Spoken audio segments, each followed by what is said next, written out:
In this video, I'm going to show you how to change time zone in Windows 11. So this is actually pretty simple. What you are going to do is just click the Windows icon here and type date and time. So you can just go ahead and click this one right here. And you should be able to see the first option here we have is time zone.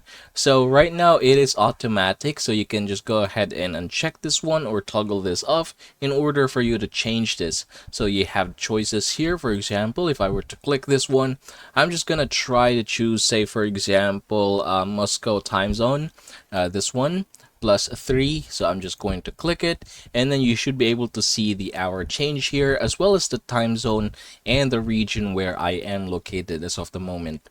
So yeah, that is how you are going to manually change this one. But then again, if you want to set this automatically, you can just go ahead and toggle this on.